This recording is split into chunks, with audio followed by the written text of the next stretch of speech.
Hello and welcome to the Mathmania. 13 আগস্টে current affair start করছি। আজকে প্রথমেই থাকছে মহাকাশে রকেট পাঠানোর ক্ষেত্রে ভারতের প্রথম একটি প্রাইভেট কোম্পানি আপার স্টেজ রকেট ইঞ্জিন টেস্ট করলো। 2 নম্বরে থাকছে ভারত সরকারের PMSVA নিধি স্কিম। 3 নম্বরে থাকছে পৃথিবীতে প্রথম কোভিড-19 ভ্যাকসিন বানালো রাশিয়া। 4 নম্বরে থাকছে ইন্টারন্যাশনাল ইউথ ডে এবং সবশেষে থাকছে মাউন্ট সিনাবং আগ্নেয়গিরির ভলকানো ইরাপশন।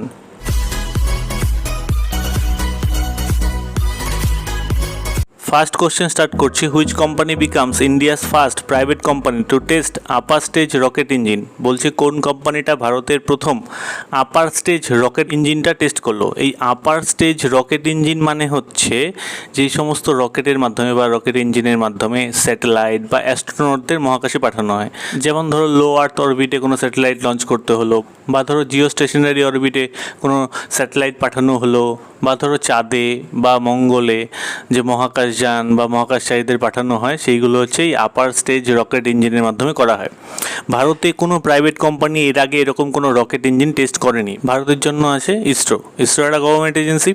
আচ্ছা, ইসরো যে রকেটের মাধ্যমে 104টি স্যাটেলাইট মহাকাশে পাঠিয়েছিল তার নাম আমাকে কমেন্ট সেকশানে তোমরা বল। এই প্রথম ভারতে একটা প্রাইভেট কোম্পানি আপার স্টেজ রকেট ইঞ্জিনটা টেস্ট করলো।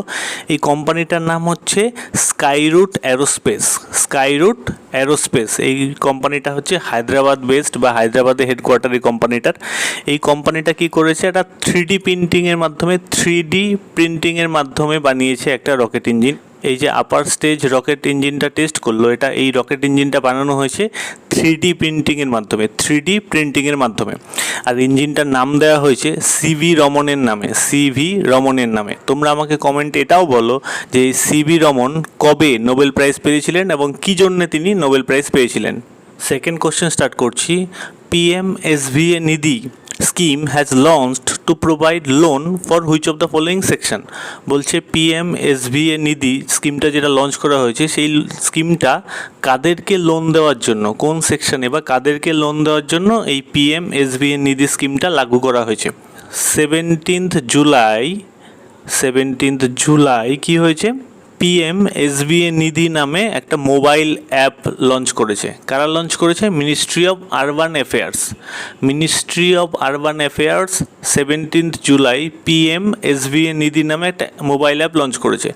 আচ্ছা, by the way ministry of urban অ্যাফেয়ার্সের এখন মিনিস্টার আছেন হরদীপ সিং পুরী। আচ্ছা, কী জন্য এই PMSVA নিধি অ্যাপটা লঞ্চ করা হয়েছে? স্ট্রিট ভেন্ডার মানে হচ্ছে যারা ফুটপাতের দোকান দেয় বা রাস্তাঘাটে ফেরি করে জিনিসপত্র বেচে, সেই স্ট্রিট ভেন্ডারদের জন্য লোনের ব্যবস্থা করা হয়েছে এই PMSVA নিধি স্কিমের মাধ্যমে। এই কোভিড-19 প্যান্ডেমিকের জন্য স্ট্রিট ভেন্ডারদের বিজনেস নষ্ট হয়ে গেছে, তাদেরকে সাপোর্ট করার জন্যই এই PMSVA নিধি স্কিমটা।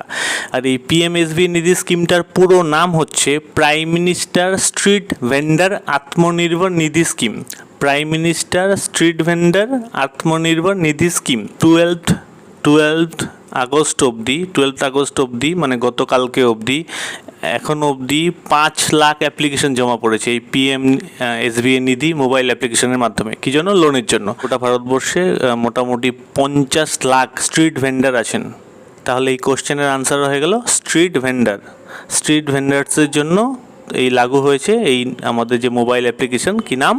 PMSVA নিধি স্কিম লাগু হয়েছে স্ট্রিট ভেন্ডারদের জন্য। থার্ড কোশ্চেন স্টার্ট করছি। What is the name of Russia's first কোভিড-19 ভ্যাকসিন? আচ্ছা, রাশিয়ার প্রথম যে কোভিড-19 ভ্যাকসিনটা বানিয়েছে তার নাম কি? রাশিয়া পৃথিবীতে প্রথম কোভিড-19-এর জন্য ভ্যাকসিন বানিয়েছে।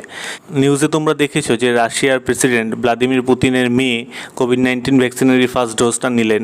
রাশিয়া 1957-এ, তখন যদিও রাশিয়া ছিল না, তখন ছিল USSR, সোভিয়েত ইউনিয়ন। এই সোভিয়েত ইউনিয়ন যেমন 1957-এ বাকি সমস্ত দেশকে পেছনে ফেলে মহাকাশে প্রথম মহাকাশযান পাঠিয়েছিল, ঠিক তেমনি রাশিয়াও সমস্ত দেশকে পেছনে ফেলে কোভিড-19-এর ভ্যাকসিন প্রথমবার বাকি দেশকে পেছনে ফেলে তারাই বানালো হচ্ছে কোভিড-19-এর ভ্যাকসিন। এই জন্য এই কোভিড-19 ভ্যাকসিনটার নাম রাশিয়া রেখেছে স্পুটনিক 5। কেন স্পুটনিক 5? কারণ রাশিয়ার বা USSR-এর যে ফার্স্ট মহাকাশযান ছিল, যেটা তারা প্রথমবার পাঠিয়েছিল মহাকাশে, তার নাম ছিল স্পুটনিক। আমাকে তোমরা কমেন্ট সেকশনে বলো যে মানুষ প্রথমবার কবে চাঁদের মাটিতে পা রেখেছিল, মানে চাঁদের মাটিতে প্রথমবার মানুষ কবে পা রেখেছিল, সেই সালটা যদি ডেটটা পারো সেই ডেটটা আমাকে কমেন্ট সেকশনে বলো। ফোর্থ কোশ্চেন স্টার্ট করছি। When was international youth day observed? কবে ইন্টারন্যাশনাল ইউথ ডে অবজার্ভ করা হয়েছে বা পালন করা হয়েছে? এই ইন্টারন্যাশনাল ইউথ ডেটা অবজার্ভ করা হয়েছে 12 আগস্ট। প্রত্যেক বছর 12 আগস্টই এই ইন্টারন্যাশনাল ইউথ ডেটা অবজার্ভ করা হয়। এই 2020, এটা তো 2020 গেল, 2020-র ইন্টারন্যাশনাল ইউথ ডে যেটা ছিল, যেটা পালন করে হচ্ছে ইউনাইটেড নেশন। এই ইউনাইটেড নেশনে 2020-র ইন্টারন্যাশনাল ইউথ ডের থিম ছিল youth engagement for global action. Youth engagement for global action. আচ্ছা, তোমাদের এখানে বলে রাখি যে এই যে বিভিন্ন ডেগুলো পালন করা হয় তাদের থিমগুলো কিন্তু ইম্পর্টেন্ট। প্রচুর পরীক্ষায় এই যে ডেগুলো হয় তাদের থিমগুলো তুলে দেয়। তোমরা কিন্তু থিমগুলো যে কোনো ডের সঙ্গে অ্যাসোসিয়েটেড থিমগুলো কিন্তু পড়ে রাখবে। আচ্ছা, এখানে এটাও বলে রাখি যে ভারতবর্ষে কিন্তু ন্যাশনাল ইউথ ডে পালন করা হয়, মানে জাতীয় যুব দিবস পালন করা হয়, ন্যাশনাল ইউথ ডে। ওকে, এই ন্যাশনাল ইউথ ডেটা ভারতবর্ষে যেটা পালন করা হয় সেটা পালন করা হয় 12 জানুয়ারি। 12 জানুয়ারি, এই 12 জানুয়ারি পালন করা হয় ন্যাশনাল ইউথ ডে। আর এটা কেন 12 জানুয়ারি পালন করা হয়? কারণ সেদিকে হচ্ছে আমাদের স্বামী বিবেকানন্দের জন্মদিন। এই স্বামী বিবেকানন্দের জন্মদিন মানে 12 জানুয়ারিকে পালন করা হয় ন্যাশনাল ইউথ ডে বা জাতীয় যুব দিবস হিসাবে। ফিফথ কোশ্চেন স্টার্ট করছি। Mount Sinabung volcano which has erupted on last Monday is located in which of the following country? বলছে মাউন্ট সিনাবং আগ্নেয়গিরিটা যেটা গত সোমবার ইরাপ্ট হয়েছে সেটা কোন দেশে অবস্থিত, মানে গত সোমবার যেটা থেকে আগ্নেয়গিরি থেকে আগ্নেয়োৎপাত হয়েছে সেটা কোন দেশে অবস্থিত? আচ্ছা, এই মাউন্ট সিনাবং আগ্নেয়গিরিটা সুমাত্রা দ্বীপে অবস্থিত। সুমাত্রা দ্বীপে অবস্থিত। আর এই সুমাত্রা দ্বীপটা কোথায়? এটা হচ্ছে ইন্দোনেশিয়াতে, ইন্দোনেশিয়া। তাহলে মাউন্ট সিনাবং আগ্নেয়গিরিটা সুমাত্রা দ্বীপে, আর সুমাত্রা দ্বীপটা হচ্ছে ইন্দোনেশিয়া। এই মাউন্ট সিনাবং থেকে রিসেন্টলি অগ্ন্যুৎপাত হয়েছে। কবে?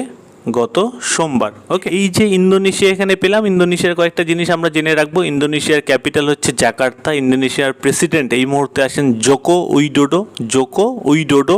ইন্দোনেশিয়ার কারেন্সি হচ্ছে ইন্দোনেশিয়ান রুপিয়া। আচ্ছা, তোমরা আমাকে কমেন্টে এটা বলো যে ইন্দোনেশিয়াতে একটা পোর্ট মানে সমুদ্র বন্দর বানিয়েছে ইন্ডিয়া। ইন্ডিয়া ইন্দোনেশিয়াতে একটা পোর্ট বানিয়েছে, সেই পোর্টটার নাম তোমরা আমাকে কমেন্টে বলো।